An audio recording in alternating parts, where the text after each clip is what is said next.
I think I've told you before that Betty Lou actually writes out the topics for all of our Sundays sometime in December for the year ahead.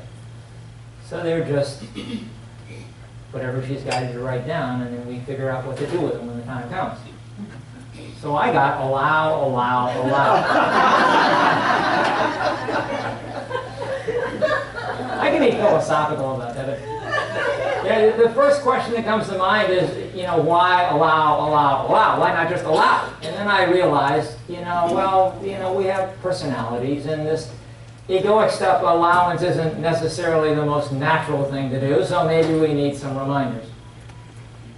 Then I realized that I have things that I want to say to you. And I realized, allow, allow, allow. There actually were 3 things that I wanted to talk to you about at some time. Today's the day.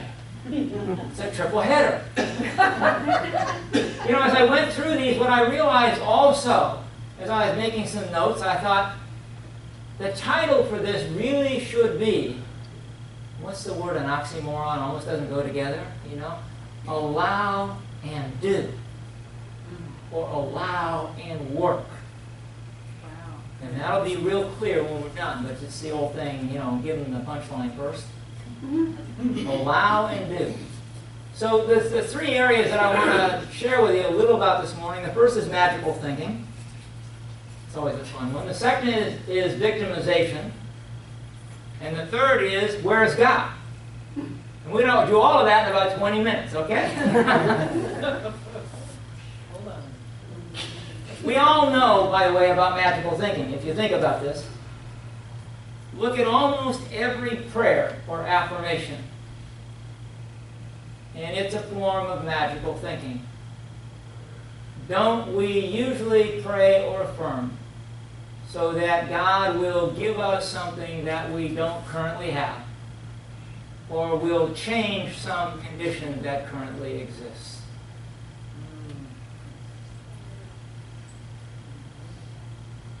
See, the truth is, we actually have everything. In truth, in spirit, we have everything. And none of this worldly stuff or conditions actually really exist. So, see, the mistake I think we make is we affirm and then expect to be provided for. So I have to tell you, in this world, there's no such thing as something for nothing. If you believe that you have nothing. We always have what we believe we have. We either believe we have everything, or we believe we have nothing. And all the prayer and affirmation of the world isn't going to change that. The other, to me, the big, almost insurmountable obstacle with magical thinking is magical thinking always proves you wrong. See, you're the one who's holding the mistaken thought. You're the one who's seeing something which is or isn't really there. And now you're asking some external magic to come and prove you wrong. What I know about the personality, what I know about ego, not likely to happen. You understand? You've made it up. You're attached to it, meaning you identify with it. And then you ask God to take it away, to make you wrong. Something's got to happen first. And by the way, don't we always want a neatly packaged miracle? Already complete, already done. It's like wrapped up, presented to us, fait accompli. That would work. Yeah, that would work. Works great. Yeah. You know that story that I tell you about the man in the flood who turned down the rowboat, turned down the truck and the helicopter and all that kind of stuff? Well, it's the same thing that we do. Don't bother me with opportunities to do something. I'll be provided for.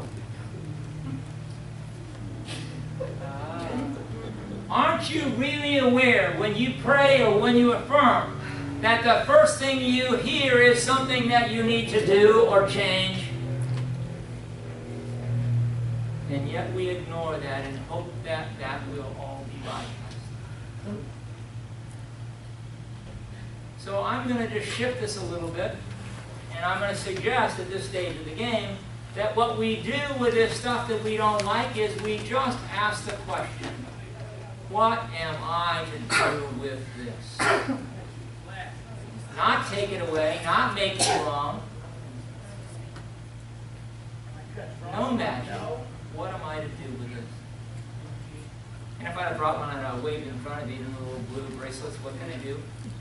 Good bracelets, good reminders. Even if I don't like wearing those things, but I use them. Betty Lou wears them for me, see? All right, so enough about magical thinking. I just wanted to shift some thought a little bit so that you would maybe recognize and change how you relate to your own magical thinking. Victimization. Victimization and suffering. All victimization and suffering come from wanting things to be other than they are.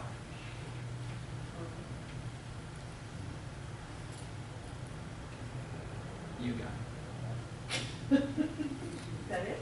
That's it. So here's the deal. If you want to get to a destination and you want directions, you actually have to tell somebody where you are. Makes sense, doesn't it? So if you want to change anything in your world, you have to acknowledge the current circumstances that you experience. You cannot change by pretending they don't exist. You cannot get wise by pretending that you're not stupid in the first place. You cannot be found when you won't admit that you're lost. Now see, allow doesn't mean that it's okay. I'll let it be, or I'm content with this, or it's good enough, it's as good as it's going to get to be. That doesn't mean that. Allow merely means to acknowledge that, at least in my experience, this exists. Allow means that I'm not going to deny what I very clearly see in front of me. No problems here. See, it is what it is. The world does what it does. The question is, what do I do about it?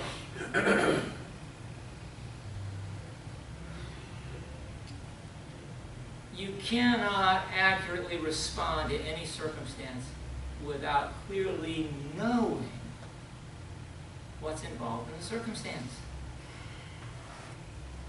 You know, you've heard the old thing, if the only tool you have is a hammer, everything looks like a nail. Have you ever heard that? So I'm going to give you the flip side of that, because we do this. If everything you look at looks like a nail, the only tool you think you need is a hammer. That's good. We're sitting here pretending everything is what we want it to be, and so we obviously have the solution. And as Dr. Phil says, how's that working for you?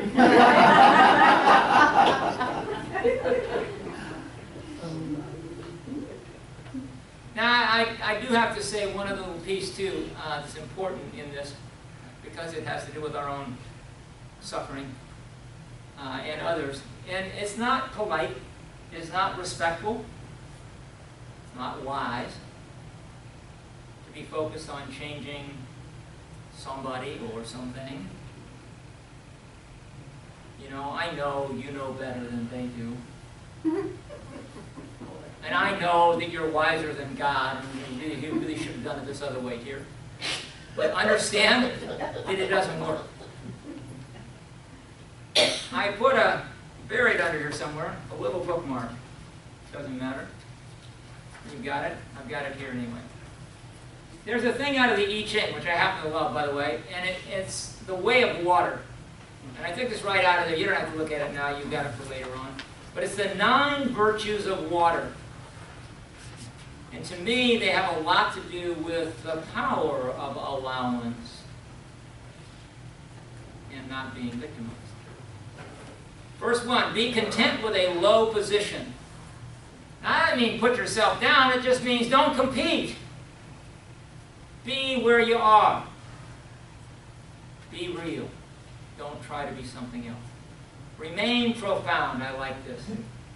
Defined, by the way, not as but as quiet, deep, and undisturbed. Remember, we're talking about water here. Give generously without expecting return. Speak faithfully, which means tell the highest truth, not your personality truth, not what you want to be true, but tell the highest truth. Govern gently. I love this. Persistent gentleness overcomes even the hardest obstacles. You know, the drip, drip, drip over thousands of years makes the grand king. Work capably and adaptably. Maintain direction and your true nature in any circumstance. Take action appropriately. I love this. Flow into openings and around all obstacles. Never fight. Neither attack nor resist. Remain ocean-bound. Seek to reunite with the whole, with the one. And what Master Nee said at the end of that is to follow the way of water is to return to one's spiritual essence. Third question, I saved the easiest one till last. Where's God? You guys know that for a long, long, long time, up until, I don't know, a couple hundred years ago, everybody just assumed that the earth was the center of the universe. And in case you haven't noticed, there are still some people who consider that they are the center of the universe. Now, what I want to tell you, you haven't probably thought about it this way, but New Thought and Unity is the perfect religion for egomaniacs and narcissistic personality types. All you have to do is look at our first 2 unity principles. God is and I am. I'm in heaven.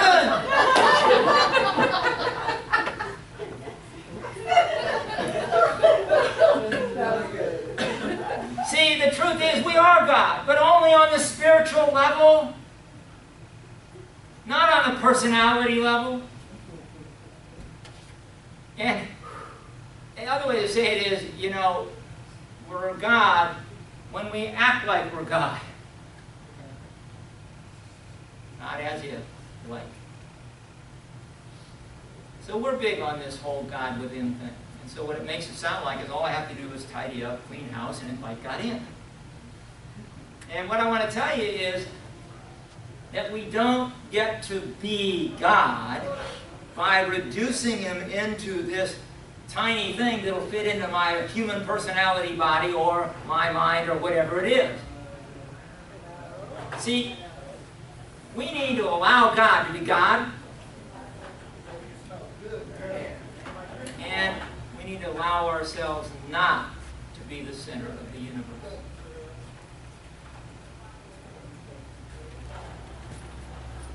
God within. I mean, it's a tough one.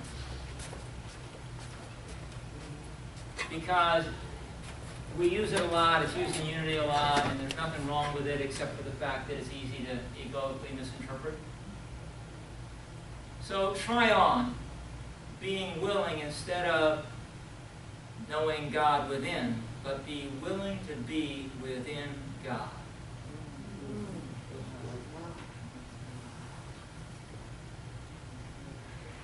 This gets tough, by the way, as long as we consider that God is a He. And while He has a very glorified and purified and magnified personality and all of that, He's got a personality nonetheless that makes it tough to be that. We have to change what some people call our embedded theology, the way we automatically respond to the thought of God.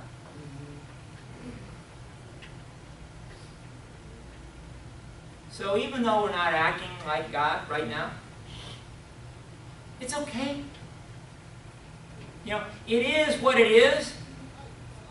The real question is, what do I do about it?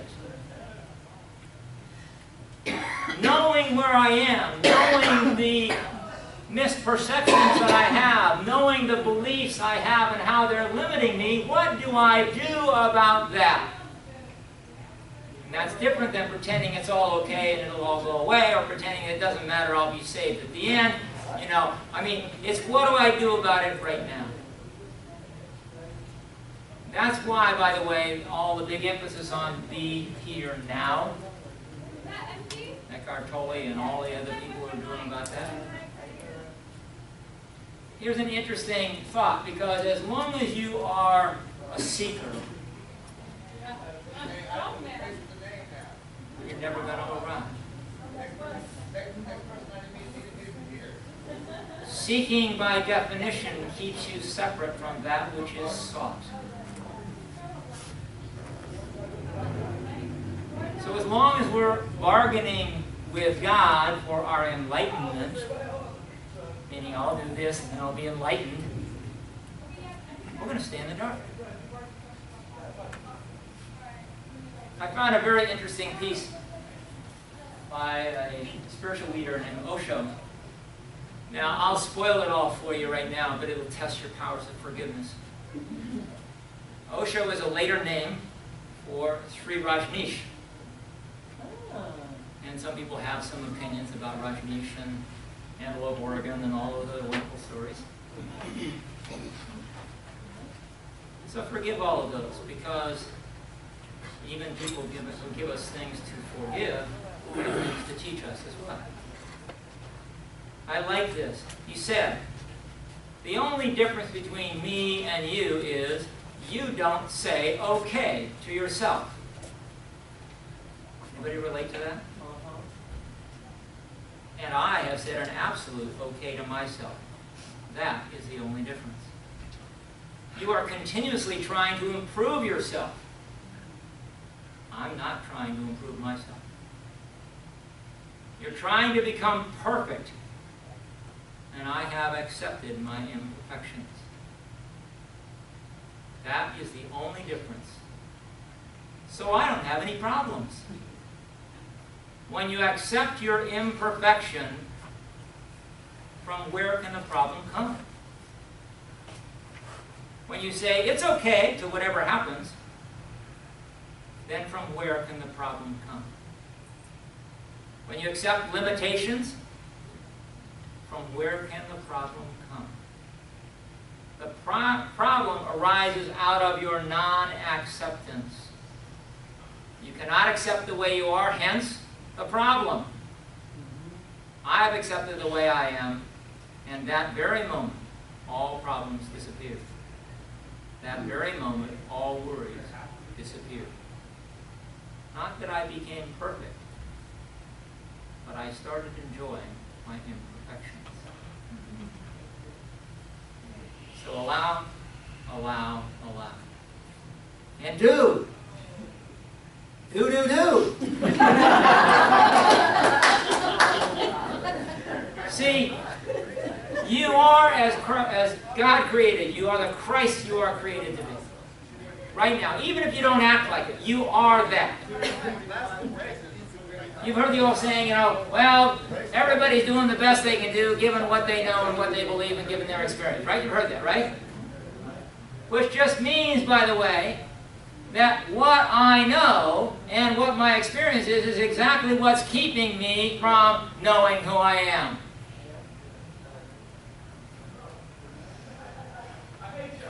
So when I know better, I'll do better. I love all these things. Yeah. So say it this way, when I know God, I'll be God.